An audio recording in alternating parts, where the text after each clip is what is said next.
Good day from the International Space Station Flight Control Room at the Johnson Space Center in Houston, and thank you for joining us as our coverage throughout the day begins for U.S. Spacewalk number 28, the second spacewalk by astronauts out of the Quest Airlock of the International Space Station in U.S. spacesuits in as many weeks.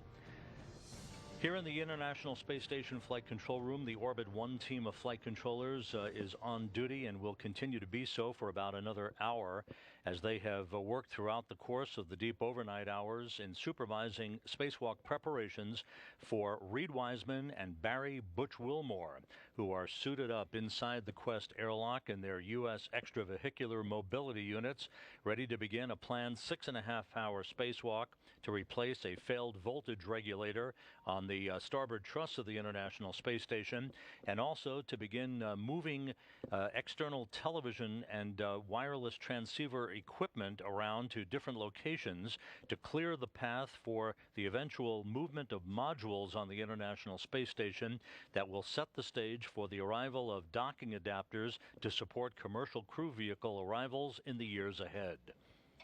You are looking right now into the Quest Airlock. On the left side of your picture is Barry Wilmore, who is suited up as extravehicular crew member number 2 today. On the right is Reed Wiseman, extravehicular crew member number 1. Wiseman will be wearing the suit bearing the red stripes. Wilmore's suit has no stripes.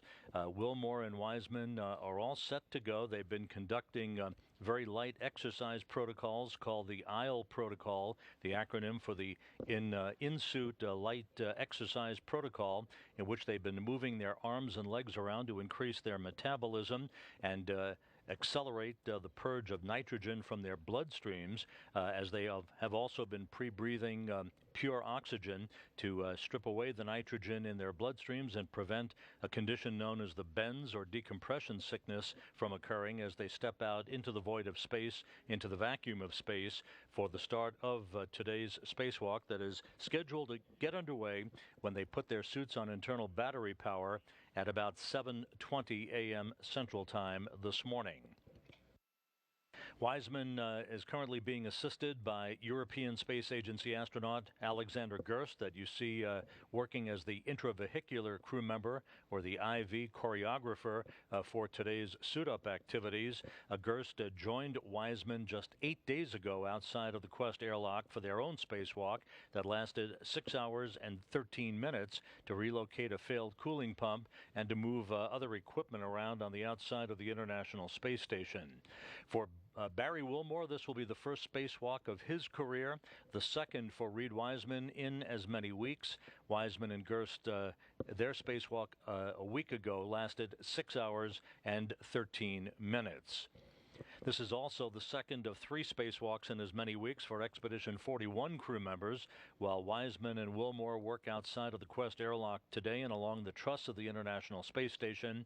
Russian cosmonauts Max Sarayev, the Expedition 41 commander, and Alexander Samokhutyaev, the flight engineer from the Russian Federal Space Agency, will be checking out various components of their Russian Orlan spacesuits, as well as video equipment that they will employ a week from today when they make their way outside of the Piers docking compartment for a planned 6-hour spacewalk that will engage them in the removal and jettisoning of obsolete hardware on the Russian segment of the station, as well as the photographic documentation of the exterior surfaces of the Russian modules. But that is a week from today, first things first, and that will be today's activities to replace a failed voltage regulator called a sequential shunt unit.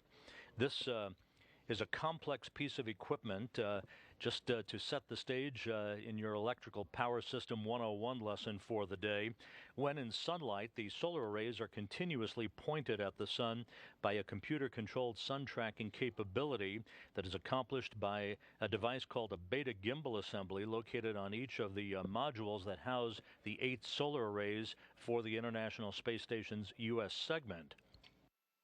There is a single solar alpha rotary joint that is used to rotate 4 arrays on each side of the truss, one on the port truss, one on the starboard truss. Before the power generated by the solar arrays enters the rest of the station's electrical system, it has to pass through these sequential shunt units, or SSUs, as you will hear them referred to throughout the course of the day. Those SSUs regulate the power coming in from the arrays at an established set point of 160 volts. Back on May 8th, the sequential shunt unit for the 3A power channel, one of the 8 power channels on the International Space Station, it experienced what is now believed to be an internal short, and that sequential shunt unit failed, taking down one of the power channels of the 8 that supply electricity for all of the station's systems. There was a seamless transfer of power from the 3A solar array to the 3B solar array on the starboard side of the International Space Station, and as a result, there was no impact to any station activities. The spacewalk to replace this sequential shunt unit was carefully mapped out by the EVA, or spacewalk officers, as well as International Space Station program officials and engineers over the course of the past several months. And today is the day that that SSU on the starboard truss of the International Space Station will be replaced. All spacewalks are choreographed down to the nth degree by the spacewalk planners. Today will be no exception, and in fact, there is a particular choreography involved that will result in the replacement of this SSU component, the sequential shunt unit box, on the starboard truss of the International Space Station, on the far side of the starboard truss, along the base of the mast canisters that hold the starboard solar arrays in place. This replacement work has to be accomplished when the International Space Station is in eclipse or darkness. The movement of the International Space Station is timed out so that the task to remove one bolt that holds this SSU in place and to swap it out for a spare, one of 2 spares that exist on the International Space Station, will begin at about 8:46 a.m. Central Time. There'll be about 35 minutes of available time while the station is in eclipse or darkness for this task to be completed. It must be completed while in darkness so that there's no danger to the spacewalkers, Wiseman and Wilmore, that would be created through the generation of electricity when the International Space Station is passing into daylight.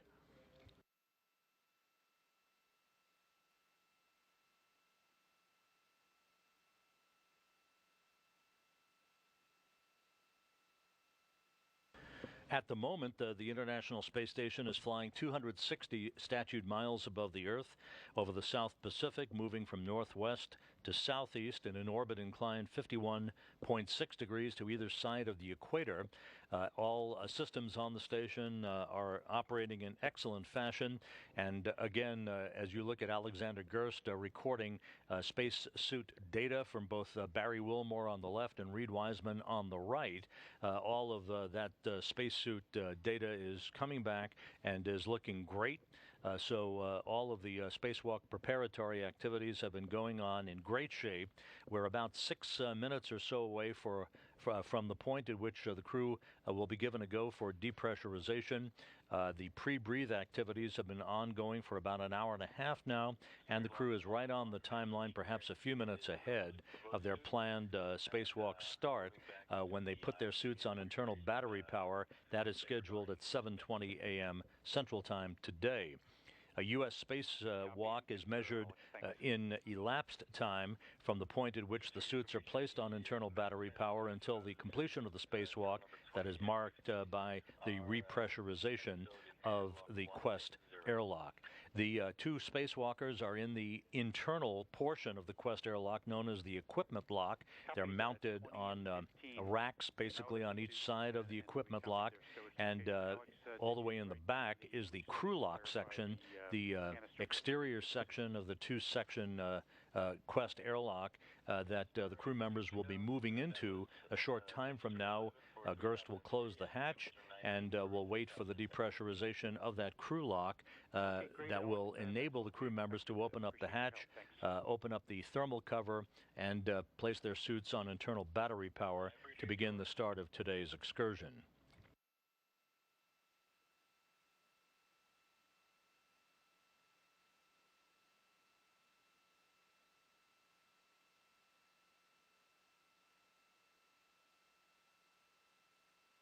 In addition to the replacement of the sequential shunt unit, which is the primary task for today's spacewalk, there are other activities that are germane to future work that will be conducted in the months and years ahead on board the International Space Station.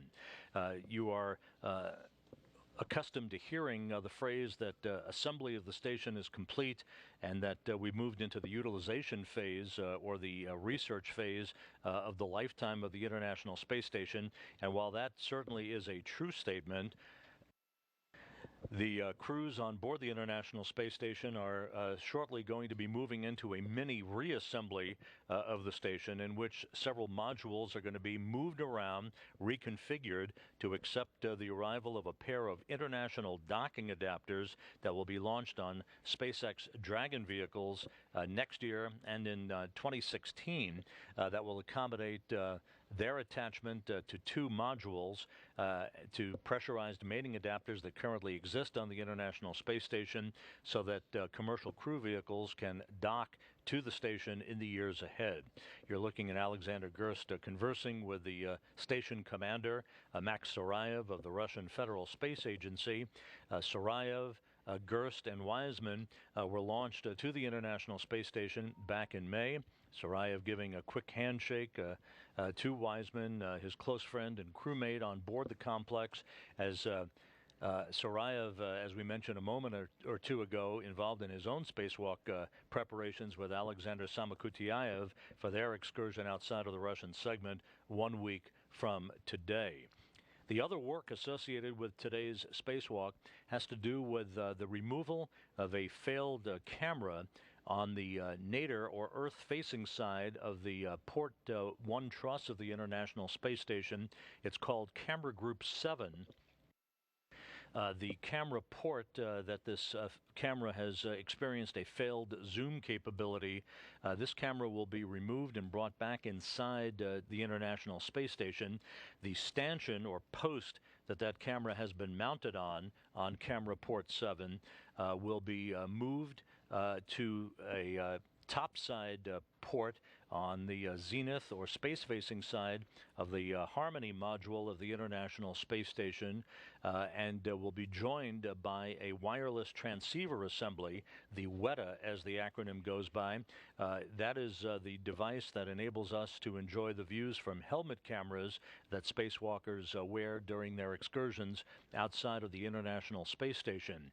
The wireless transceiver assembly, or WETA, that currently is located on the zenith or space-facing side of the port truss of the International Space Station will be moved to the top side location on camera port 11 on the top of the Harmony module, joining a stanchion that is going to be moved from camera port 7, and ultimately a brand new camera that will be brought outside of the Quest airlock by Wilmore and Wiseman will be installed on the port truss of the International Space Station, where the wireless transceiver assembly currently resides. So when the spacewalk is all done, the equipment that was located on camera port 7 on the Earth-facing side of the port 1 truss of the International Space Station, all of that equipment will have been removed. That will clear a path for the robotic movement of the permanent the PMM module, the permanent multi-purpose module that currently resides on the nadir or space-facing side of the Unity module, or Node 1 of the International Space Station. It will be robotically relocated to the forward port on the Tranquility module in the summer of 2015. That, again, will be one of the locations for the installation of one of the two international docking adapters, but enabled to clear a robotics path for the relocation of the permanent multi-purpose module, or PMM, from its current location on the space or Earth-facing side of the Unity module over to the Tranquility module next year, all of that camera equipment on camera port 7 on the nadir side of the port 1 truss has to be removed, and that will be the major task that will be in front of Wilmore and Wiseman after they complete these sequential shunt unit replacement on the starboard truss of the station as the first and most important task of today's planned 6.5-hour spacewalk. There will also be a portable foot restraint and a tool stanchion moved from that P1 truss location to the middle portion of the truss, the S0 truss.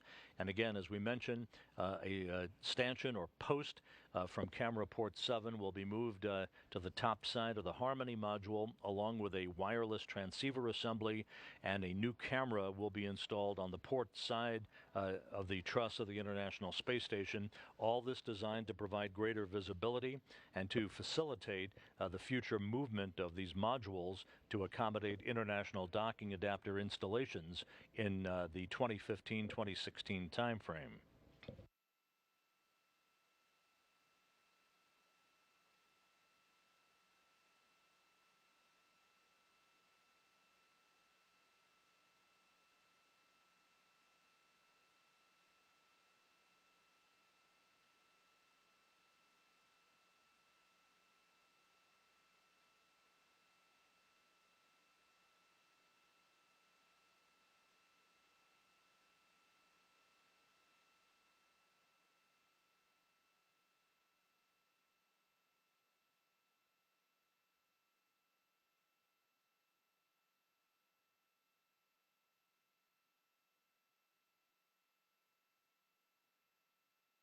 Just a few minutes from now, the Orbit 2 team of flight controllers will be making their way in the flight control room here in Houston to take a handover from the overnight team, the Orbit 1 team, that is under the direction at the moment of Royce Renfrew, the flight director on the right side of your screen. In the blue shirt in the middle is astronaut Doug Wheelock, who last week during the spacewalk by Wiseman and Gerst served as the ground choreographer, or the IV Capcom, if you will, speaking directly to the spacewalkers. Today, Wheelock will be yielding that position to Ricky Arnold, the astronaut that you see on the left side of your screen. He'll be talking directly to Wilmore and Wiseman during the course of the spacewalk, while Wheelock talks to the other crew members inside the International Space Station while required. I guess it might make more sense to put Reed into the airlock here first and get him hooked up, and then I'll repeat for Butch's suit.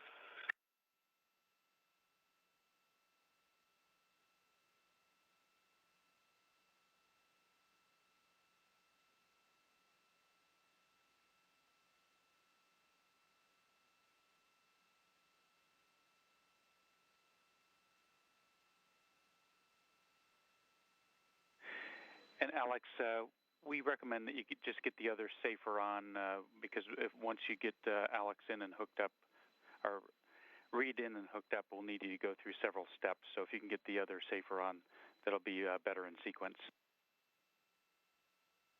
Okay, that's fine with me. Where do you recommend putting the other suit? Just put him lower in the airlock, I guess. I don't remember how we did it, so that's why I'm happy for your recommendation.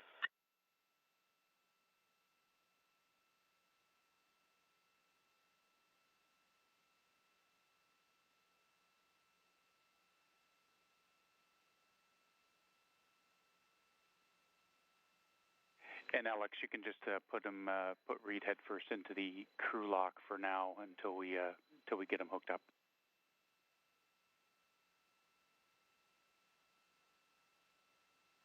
Sorry, Wheels, I stepped on you there. Can you please repeat? Yeah, you can just put Reed into the crew lock for now, and then and once you to allow room in the equipment lock to put Butch's safer on. Okay, perfect. That's actually exactly what I missed. Thanks for that.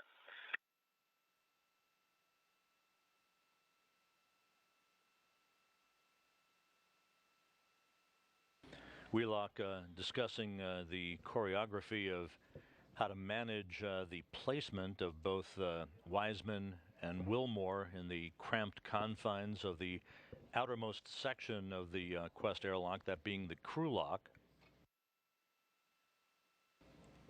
Wiseman again as extravehicular crew member number 1, EV1, wearing the suit with the red stripes today. He has donned his safer unit, the simplified aid for EVA rescue jetpack that is attached to his portable life support system on the back of his suit.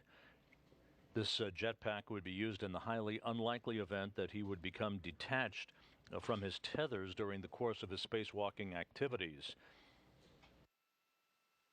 That would enable him to propel his way back to the structure of the International Space Station to be able to once again tether himself. He is now in the crew lock, soon to be joined by Butch Wilmore on the left side of your screen, who is EV2, or extravehicular crew member number 2. He will have the suit with no stripes, this being Wilmore's first spacewalk, Wiseman's second. This also being the 183rd spacewalk in support of space station assembly and maintenance.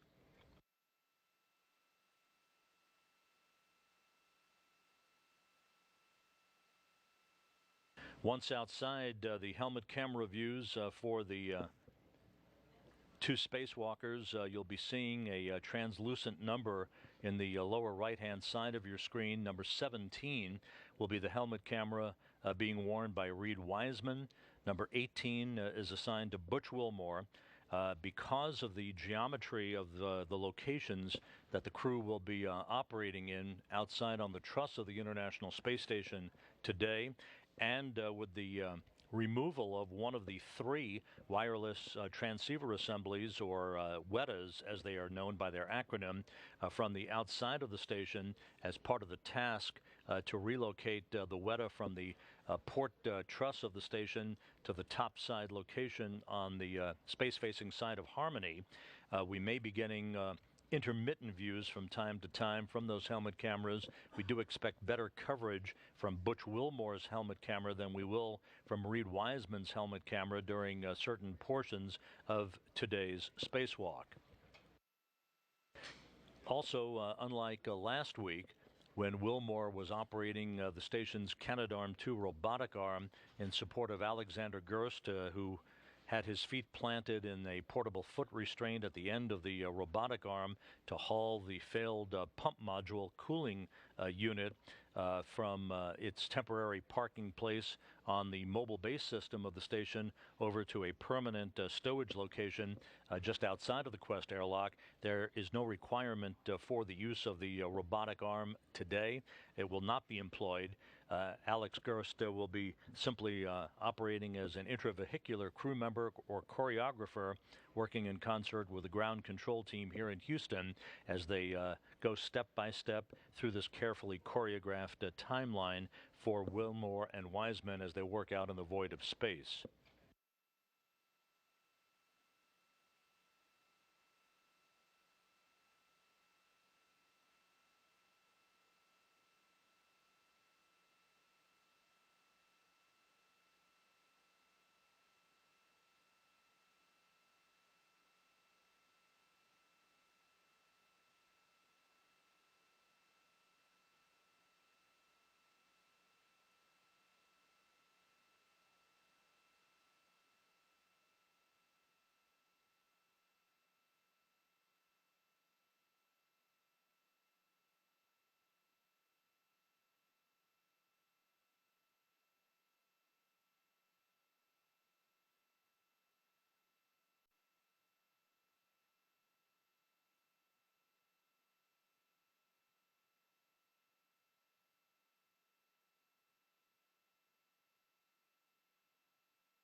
This is Mission Control Houston, once again looking inside the Quest airlock.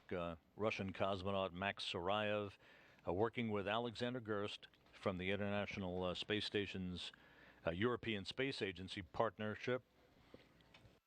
Sarayev and Gerst working with Butch Wilmore, fixing his SAFER unit, the simplified aid for EVA rescue jetpack. Reed Wiseman already in the outermost section of the Quest airlock, the crew lock, as he bides his time and relaxes a bit, reviewing in his head the EVA procedures that are about to unfold when he and Wilmore step outside. It'll be Wiseman who will move out of the Quest airlock first after the spacewalk has actually begun. He'll be followed minutes later by Butch Wilmore, and because it is Wilmore's first spacewalk, there'll be a few minutes of orientation time for Wilmore to practice some of the translation that he will undergo as he moves about outside of the Quest airlock. Wiseman had the same orientation with Gerst during their spacewalk 8 days ago.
Everything continuing to go right on schedule in the spacewalk preparations for Wiseman and Wilmore today. Continuing to watch the work being conducted in the Quest airlock, the venerable airlock from which U.S. spacewalks are conducted at the International Space Station, launched aboard the Shuttle Atlantis on the STS-104 mission in July of 2001. The Quest airlock continues to function flawlessly in support of U.S. spacewalk activity.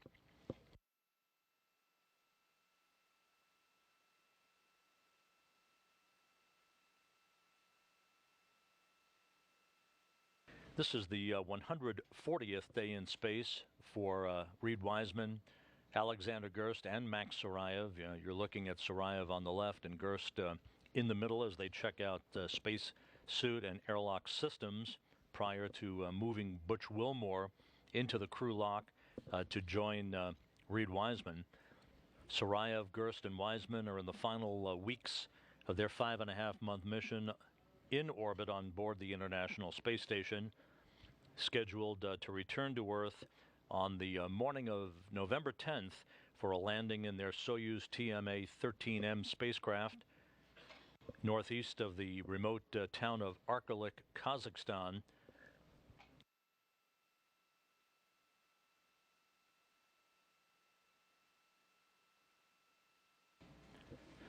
That will mark the end of Expedition 41 and the start of Expedition 42 when their Soyuz undocks on the morning of November 10th. It'll be late on the evening of November 9th U.S. time. Expedition 42 will be under the command of Butch Wilmore as he remains in orbit along with Elena Serova and Alexander Samokutyaev, awaiting the late November launch of the next trio of crew members to fly to the International Space Station.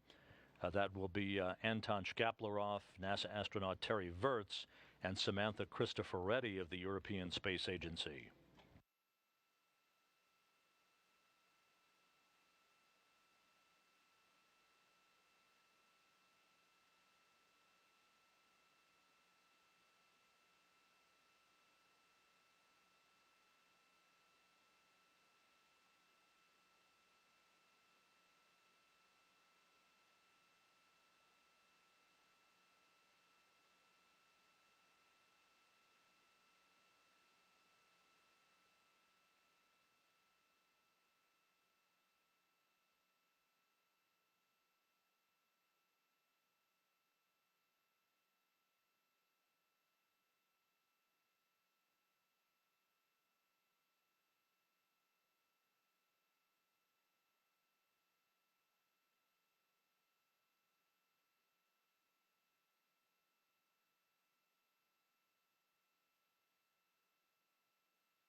Sarayev now carefully positioning Butch Wilmore, moving him slowly but surely along with Alexander Gerst's assistants inside the crew lock section of the Quest airlock to join Reed Wiseman. Once they're snugly and safely placed inside the crew lock, Gerst will then close the hatch that will separate Wiseman and Wilmore from the rest of the International Space Station. At that point, the green light will be given for the methodical depressurization of the crew lock down to vacuum that will lead to the opening of the external hatch on the crew lock of Quest, and the crew being given the green light to place their suits on internal battery power to mark the official start of today's spacewalk. Again, the 183rd spacewalk in support of space station assembly and maintenance, the second for Wiseman in as many weeks, the first for Butch Wilmore.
This is an extremely busy time on board the International Space Station. The spacewalk conducted last week by Wiseman and Gerst. Today's spacewalk by Wiseman and Wilmore to replace the failed voltage regulator, the sequential shunt unit on the starboard truss of the International Space Station that will return the station to a full 8 power channel electrical capability, as well as the movement of camera equipment and video stanchions from the Port 1 truss to various locations, the installation of a brand new camera on the port truss of the station, all of that video equipment relocation designed to clear a robotic path for the eventual relocation of the permanent multi-purpose module from its current location on the Earth-facing side of the Unity node of the International Space Station that connects the U.S. and Russian segments of the complex. It will be moved to the forward port of the Tranquility module, but to do that, all of that equipment that exists on what is called Camera Port 7 on the nadir or Earth-facing side of the Port 1 truss of the station must be moved, and that will be all of the work associated with the second portion of today's spacewalk after the sequential shunt unit on the starboard truss is replaced. And again, that replacement work will be conducted deliberately while the station is flying in eclipse or darkness. There is a 35-minute window between 8:46 a.m. and 9:21 a.m. Central Time. That is the first pass in darkness for the International Space Station. The work has to be done in eclipse while the solar rays are no longer charged with electricity, in order to safely remove the box, the unscrewing of a single bolt, the removal of the box and the replacement of that box, and the affixing of that single bolt to hold the box in place. It is located at the base of the mast canister that is basically the support structure for the starboard solar arrays on the International Space Station.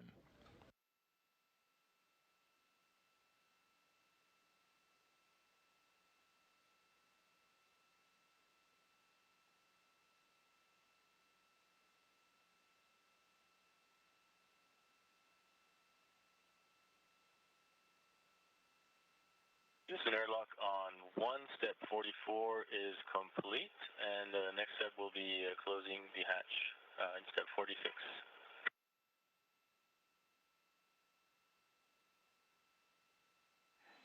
Copy, Alex. We concur, and you have a go to pick up in step 46.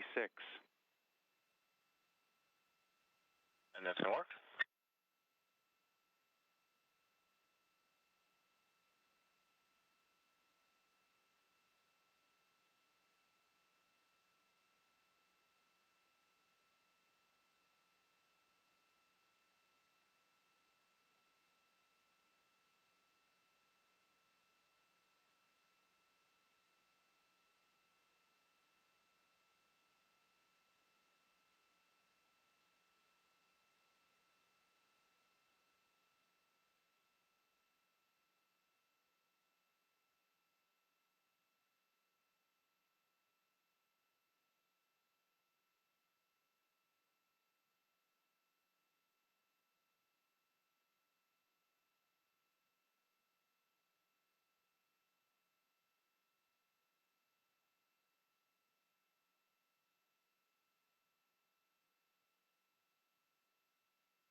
Houston airlock on 1. Step 52 is complete.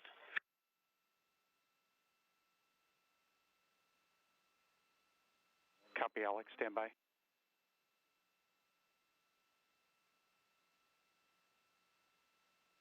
And Alex, question for you on the on step 43. Just wanted to make sure that both water switch guards were removed.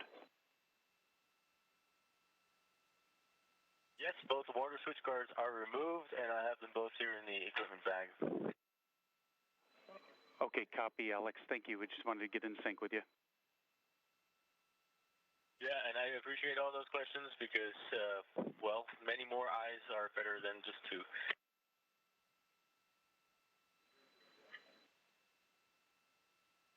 Absolutely, Alex. Thank you. Great work this morning, and we're picking up in step 53.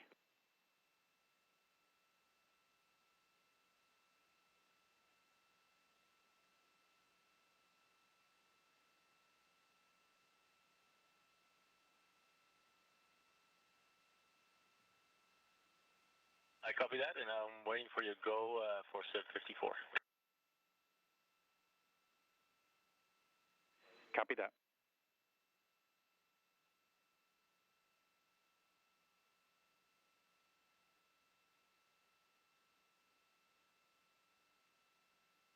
Yeah, just stand by, Alex. We're working step 53 now. We'll give you a call to give you a go in 54. Stand by. Standing by.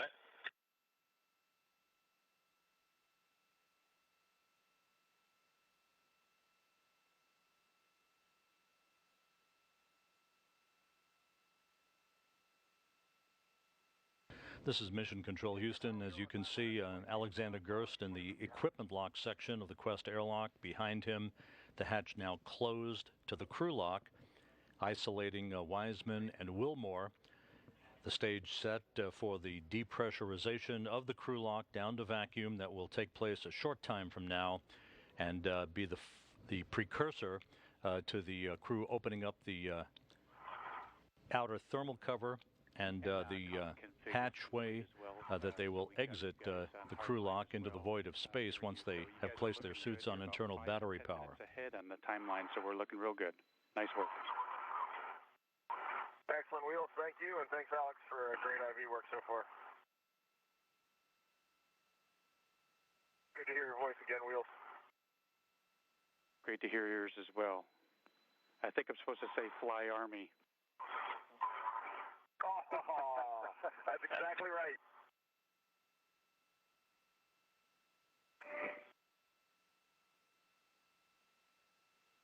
All right, Wheels, I think that was a go for step 54. Not quite there yet, Alex. Stand by. Okay, sorry for that.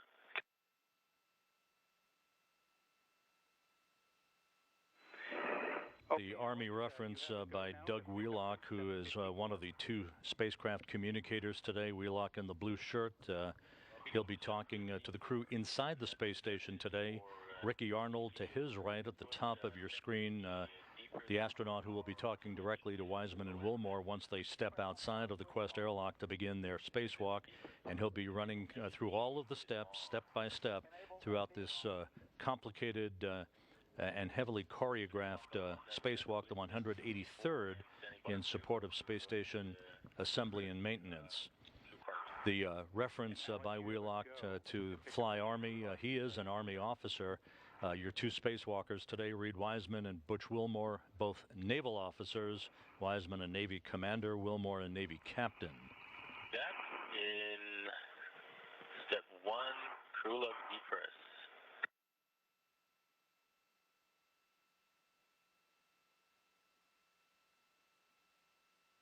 Hey guys out there, on the DCM, check that your switch for the comm frequency is in low.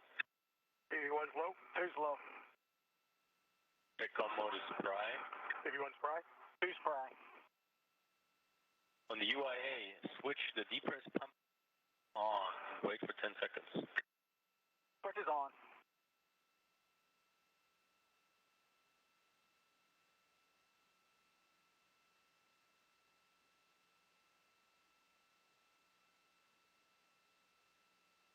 Now switch the depress pump manual isolation valve to open. The valve's open. Expect an Airlock turn. Have a look at your suit P gauge. The depressurization of the crew lock now underway. This will be done in a two-step fashion. First down to about 5 pounds of pressure per square inch. There'll be a pause to assess systems for Wilmore and Wiseman to check out their suits before the depressurization resumes down to vacuum.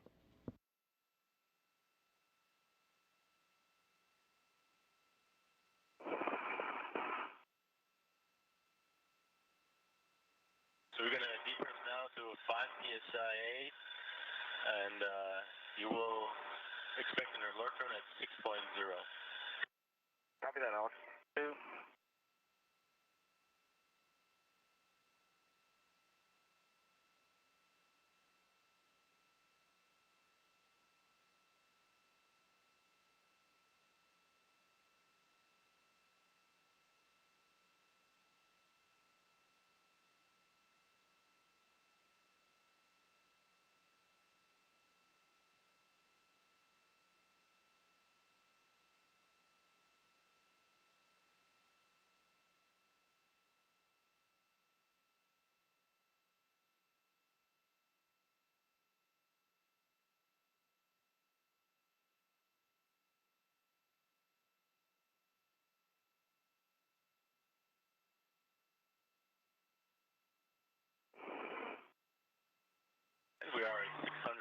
meters for 259er.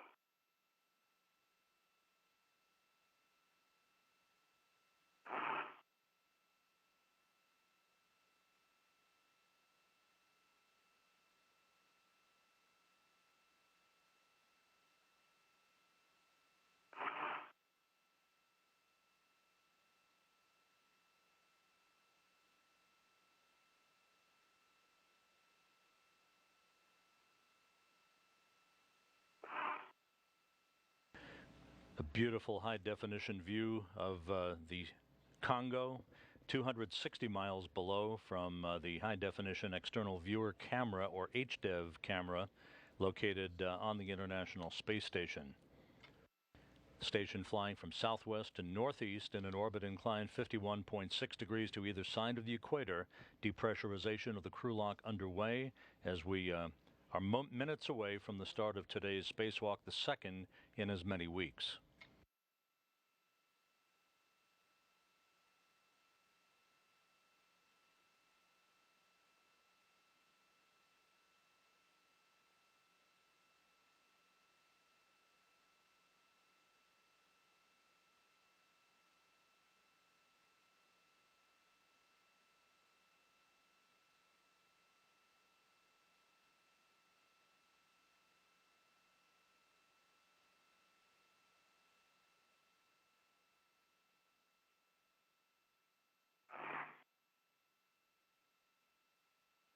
We are at 500 millimeters for 259er.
This is Mission Control Houston again. As you watch Alexander Gerst running through the procedures, the depressurization of the crew lock section behind Gerst, behind that closed hatch underway, a two-step process to bring the crew lock down to vacuum and enable the outer hatch to be opened by Wiseman and Wilmore prior to the start of the spacewalk that will be marked by the moment that they place their suits on internal battery power. This 6.5-hour spacewalk today, complicated one, highly choreographed. The main objective of the replacement of a failed voltage regulator to bring the station back to full electrical capability. Not long ago, the lead spacewalk officer for today's excursion, Keith Johnson, a veteran spacewalk officer, provided us a detailed rundown of the spacewalk. Let's take a look at that narration now.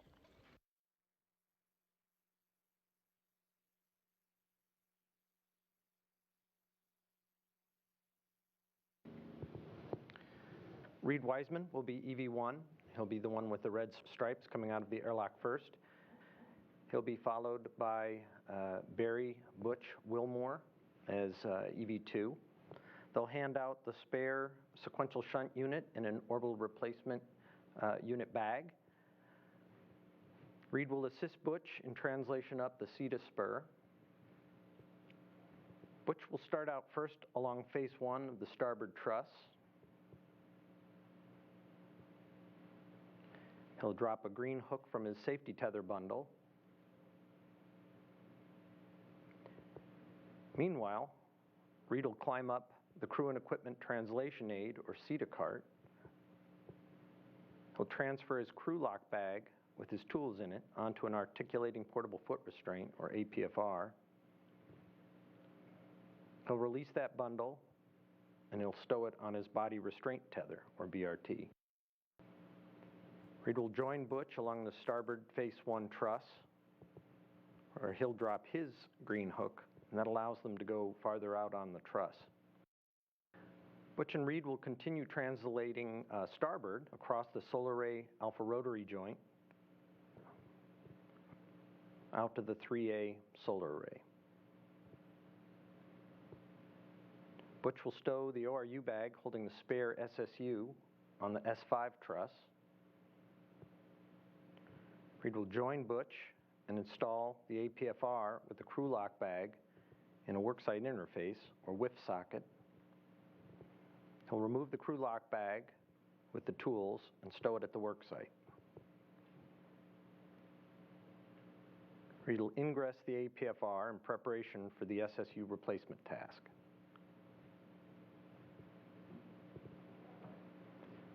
During the day pass prior to the eclipse, he'll install a handling aid called a scoop on the failed SSU, and he'll loosen the bolt in preparation for driving it all the way out.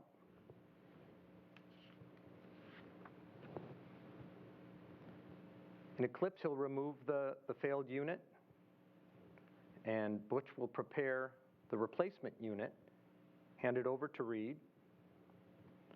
Reed will present the electrical connector side of the SSU to Butch to inspect for debris, damage, bent pins, or things that could prevent it from being installed. And here's an image of the business side of an SSU.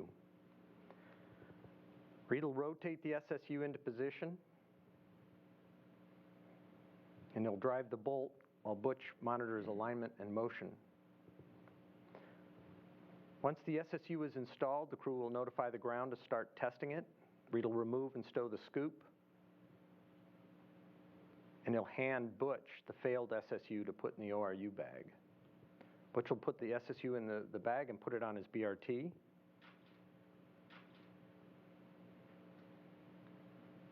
Reed will egress the APFR. He'll put the crew lock bag on the APFR, put them both on his BRT. Reed and Butch will head back inboard, following their safety tethers back along the path that came out.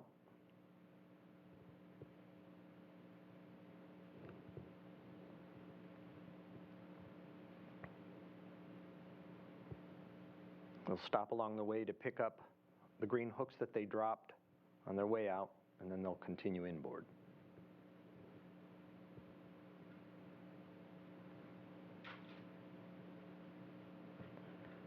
Reed will stow his APFR, and he'll retrieve the crew lock bag off of it.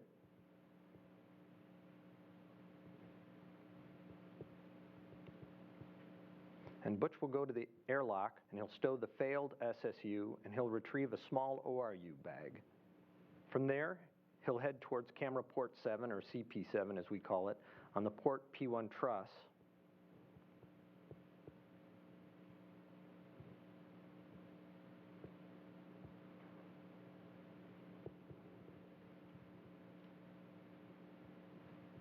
Once he's there, he'll stow his ORU bag. Meanwhile, Reed will join Butch at CP7, translating a little bit further out, and that'll help deconflict their safety tether routing.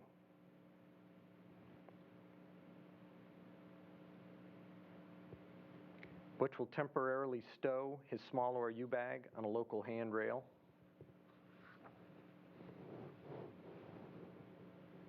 The two of them will move over to release the APFR and tool stanchion, and they'll shepherd it inboard. That'll get it out of the way for the permanent multi-purpose module, or PMM, relocation. Reed and Butch will return to CP7. Reed will remove a crew lock bag from the small ORU bag.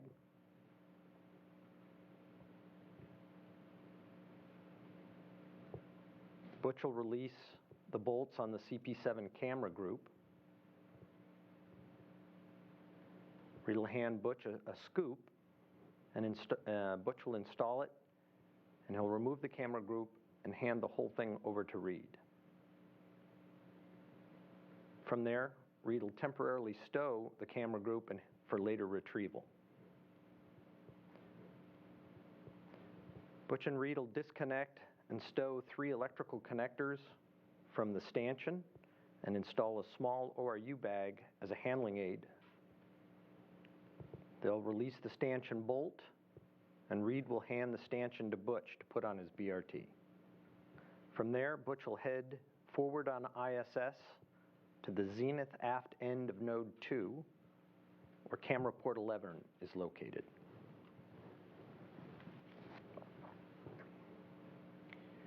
Butch will install the stanchion at CP11 and remove the ORU bag. Then he'll mate the electrical connectors.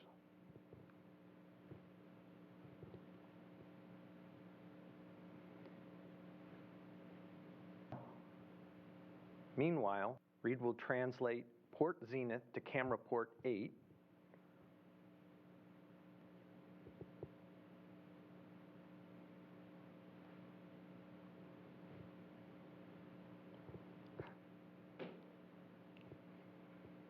He'll release 2 outer and 1 center bolt of the wireless video system external transceiver assembly, or WETA, and he'll install a scoop.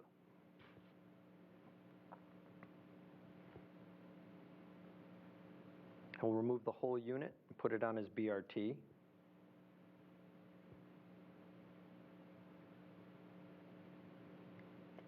And then he'll translate out to Butch at CP11.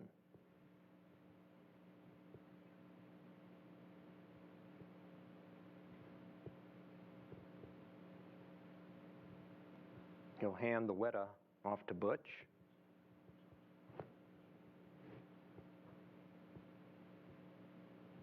From there, Reed will retrieve the failed camera group from its temporary stowage location,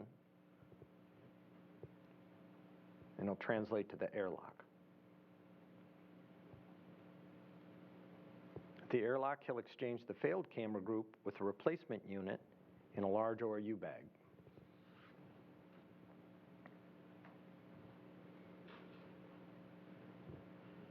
Reed will translate back to the port truss and up to CP8, where he removed the WETA previously.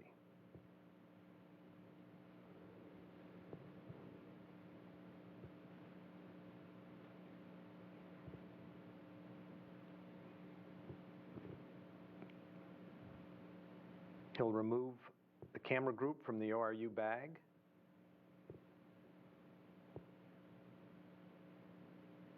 And install it on the camera stanchion.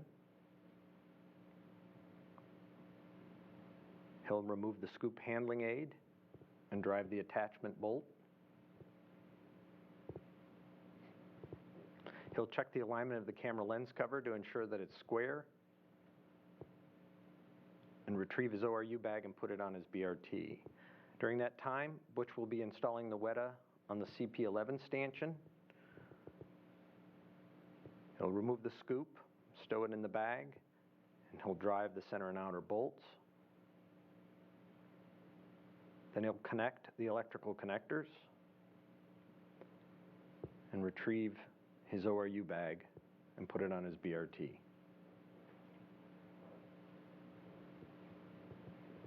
At this point, both crew members will return to the airlock. They'll stow their bags and ingress, Butch going in first, followed by Reed. And that will complete US EVA 28.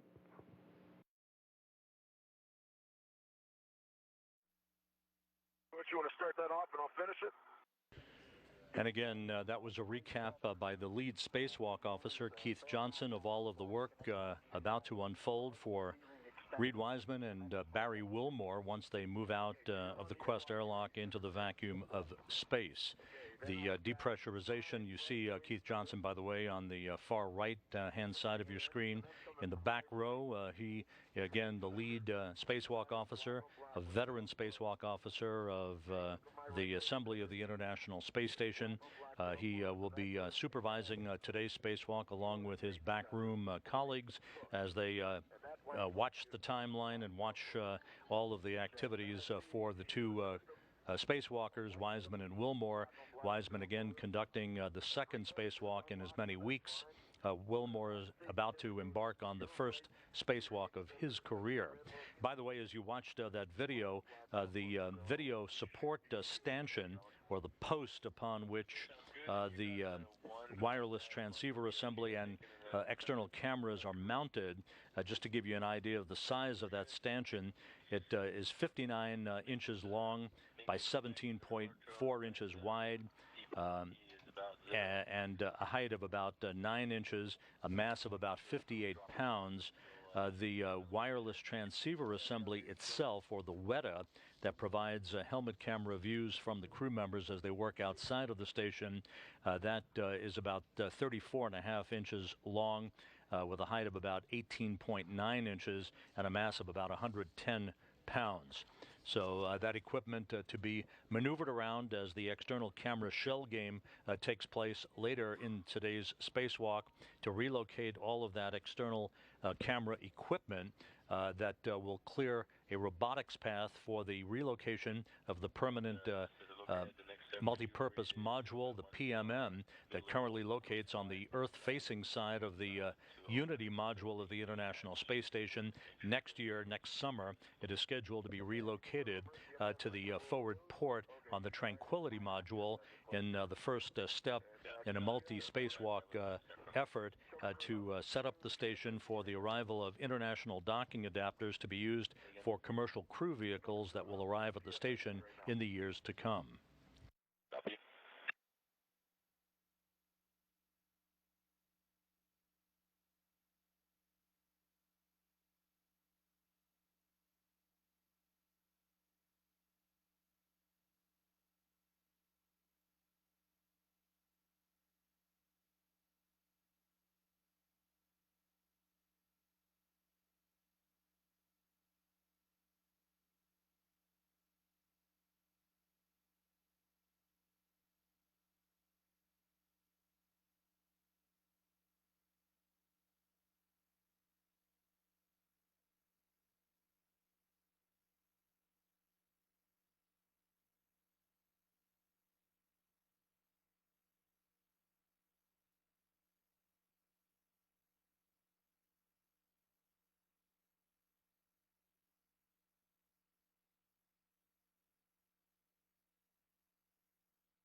Coming through 1 PSID, Alex.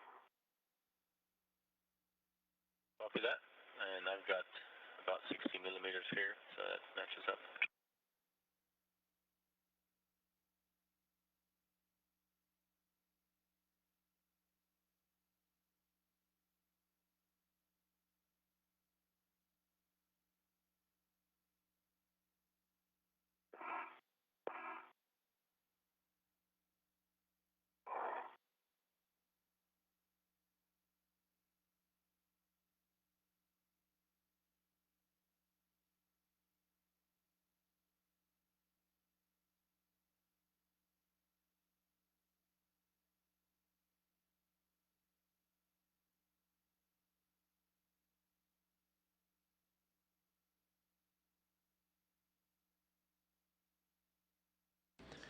Once again, to set the stage, Reed Wiseman, extravehicular crew member number 1 for the second week in a row, wearing the suit bearing the red stripes.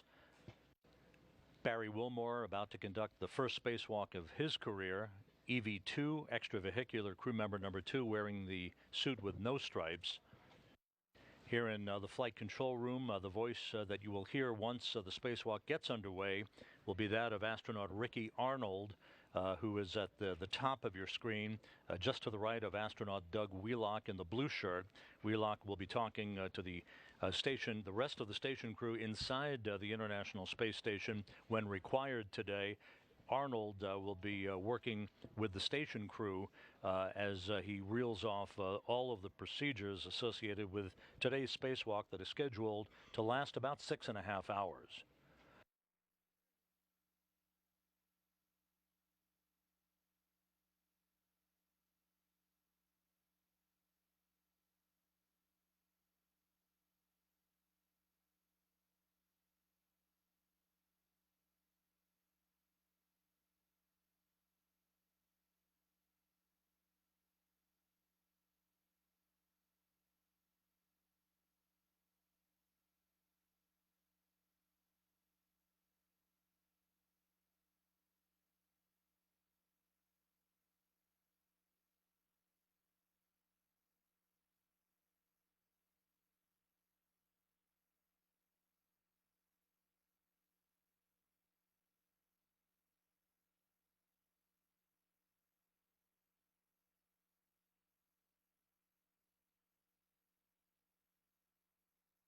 Coming through point 8 PSIB.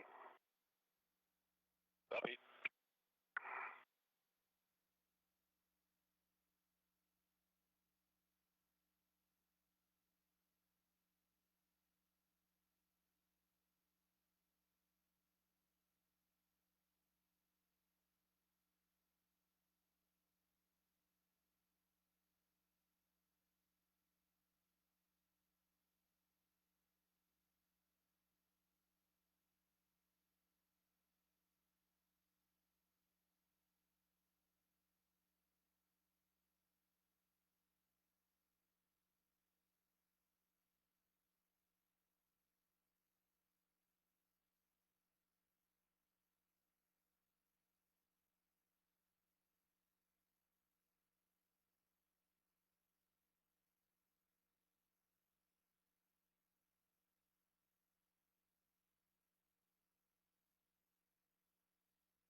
How are your numbers looking out there, Alex?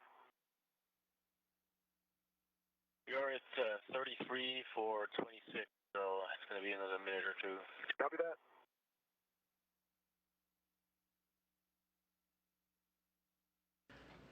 The depressurization of the crew lock now almost complete. The crew lock section of the two-section Quest airlock now almost down to 0. All of the spacewalk preparations have evolved throughout the course of the overnight hours, right on schedule, perhaps a few minutes ahead. And again, once we have completed the depressurization of the crew lock, the crew will conduct final systems checks on their U.S. spacesuits before flipping switches on their suits to battery, placing the suits on internal battery power to mark the official start of today's 183rd spacewalk in support of space station assembly and maintenance. Copy that. Probably 0.6D.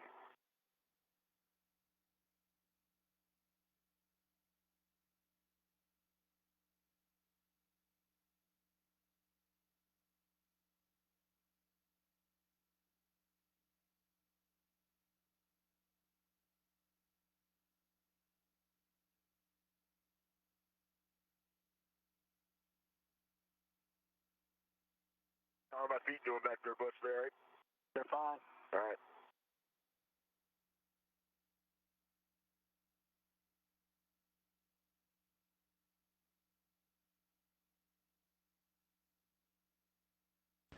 The two spacewalkers wedged inside the crew lock like yin and yang, taking note of each other's orientation as they await the go-ahead for final systems and voice checks, as well as the final go-ahead to open the outer thermal cover and the hatch to the crew lock before placing their suits on internal battery power.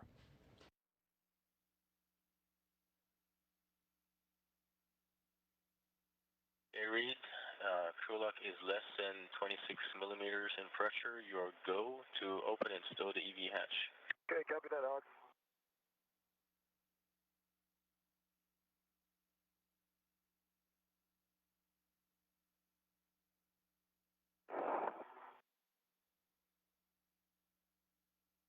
And the outer hatch to the Quest airlock now open, standing by for the crew to place their suits on internal battery power.